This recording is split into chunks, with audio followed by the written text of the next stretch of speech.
down. Yeah. Much love to my nigga B. Oh, you know what I seen too? I seen the thing you had with Mucho on there. I was looking on that shit. I seen the thing with all Mucho on there. That shit break my heart, man. The world we live in though. Kashflo Da Untouchable. And you know me. I'm gonna be doing my motherfucking thing. Boot to the block, still on the way, just about completed. Y'all can get ready for that in a few more weeks. Right now, I really want to snap about the young man Trayvon Martin, but I'm gonna keep it a little more business aspect right now because this business. But the love I got for my little brother, it made me just want to put all my business away, everything that I got going on in my life. What I just seen happen with this little dude made me want to put everything away and just focus on some kind of way, put myself in a position somewhere, where something got to happen about this, what happened to this little dude, man. Something got to happen. I've been praying to my Lord every day to smite. I ain't lying, smite him. I've been praying, I've been looking for God to come through with a lightning bolt so big and hit every bitch in there that said that young nigga wasn't fighting for his life. That young nigga was fighting for his motherfucking life, man. That gun scared the shit out that boy, man. He from Miami. He know what that shit gonna happen if somebody run up on you with a gun. He already conscious. That man from down South Florida. Scarface, where y'all made the movie at. That man from down south, man, that man know every day is gunplay. People get killed, no different from Chicago or LA. This is Miami, Florida. This is where he from. But he had the luxury to have his dad chilling in Sanford, where it should be laid back. But it ain't laid back if you black. He chilling with his dad for the weekend. Come on, man, that shit touched me to my heart. I'm real, I got kids, I got daughters and sons. So you know what I mean? I leave it in the Lord's hands too, but man, look at here, somebody told me, boy, you gotta put your foot forward too. I heard you gotta put your foot forward too. You can't just keep marching. If y'all think faith without works is dead, boy. There you go right there. Faith without works is dead, man. You can pray all you want to. You gotta put some works behind that faith. And that's what it's all about with me, man. I'm really touched by what I just seen the government do. They made the law and then they made it happen where their law can look like it's sufficient. They made the law, it was like a movie already written. George Zimmerman made the first 911 call. He didn't say, yes, 911, I see somebody suspicious in my neighborhood. The first thing he said was, yeah, there have been some break-ins in my neighborhood. Bam, that's the stage right there. There have been some break-ins in my neighborhood. And then he went second to, there's a suspicious guy. That's my take on it, because that's what I heard what happened. I don't know how y'all seeing things out there. You know what I mean? But how I'm seeing things from my laboratory in the dungeon where I'm at, I see that the young man was walking and the dude approached him. First the dude ran from him. That made him mad. See, he's got a cop mind. When you run from the police, 9 times out of 10 when the police catch up with you, they're going to throw a knee in your back or they might slip a boot to your head because they never want you to run from them. Don't run. They hate for you to run. I ran from the police in my life. They show you on TV, don't run. When you run from a cop, see, he already figured he was one. His mentality, his heart, his mind, his soul, he already felt he's a cop. I don't need the badge or the police station. He already legally can tote a gun. Nobody mentioned in court that he had domestic problems in his history. They didn't want to bring up that he even had a fight with a cop, off-duty cop, whether the fight was verbal or physical. But I know for myself, he ran up on the guy. The guy already conscious that, hey, in society out here where I live at, people might run up on you and might take something from you, or they might take your life. Because he's from Miami, he already knows people will do that. And me, I know in life, you know, yeah, it's a lot of black on black crime, true enough, but that all started somewhere too. Y'all know what happened with that. I ain't got to go back 400 years to tell you how boxing really started with slaves. I ain't got to tell you that.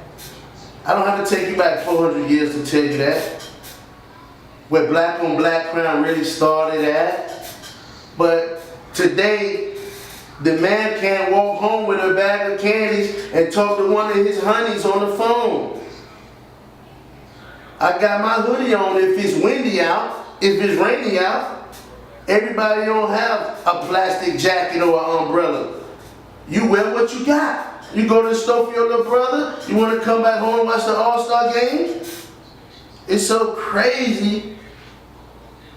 That year, I think the All-Star might have been in Orlando. I was down that way.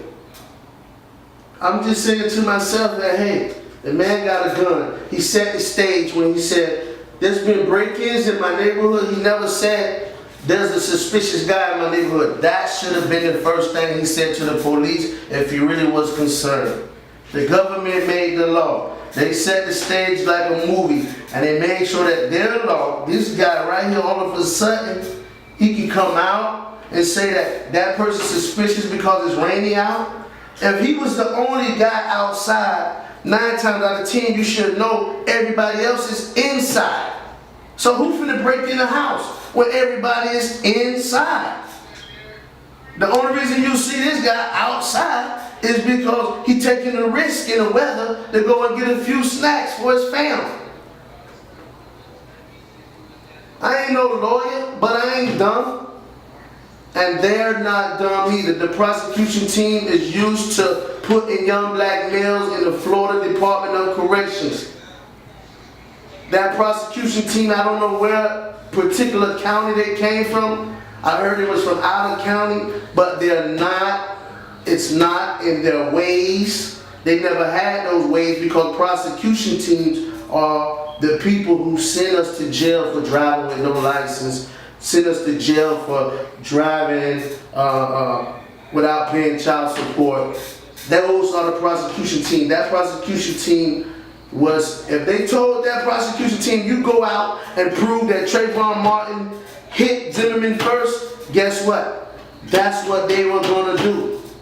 It looked like they were trying to say Zimmerman did something wrong, but what they did in front of your face and my face, they portrayed Trayvon Martin on top.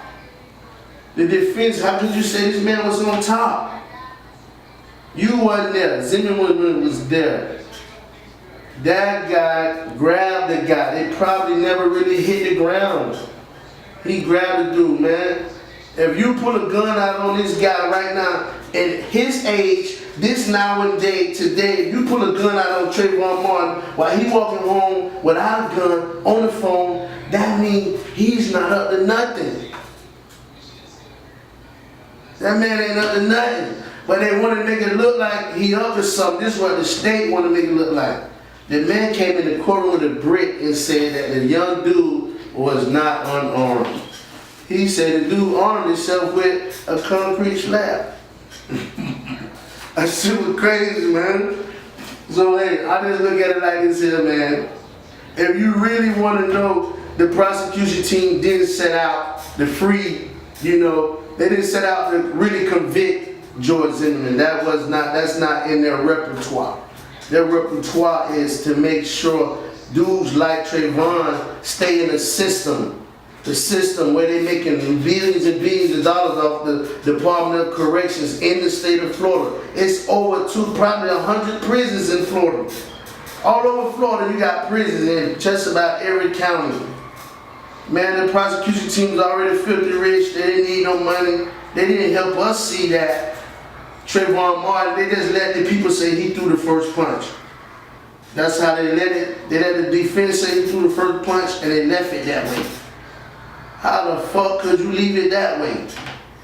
Because this man had already told you, showed you he lying about this and about that. And you gonna mean to tell me you're just gonna let it stay just like that? The man said he threw the first punch. Okay, that was that. Now you got the prosecution team on top of the dummy saying Trayvon could have been pulling back. Trayvon was already pulling back from the beginning when the girl heard him saying get off. When the girl heard Trayvon saying get off, the guy already had the man clothed in his hands. The dude was pulling back because he was saying get off. The dude done grabbed him and he got a gun out. That's how the keys fell, because while Trayvon was pulling one way, he was pulling in the other way.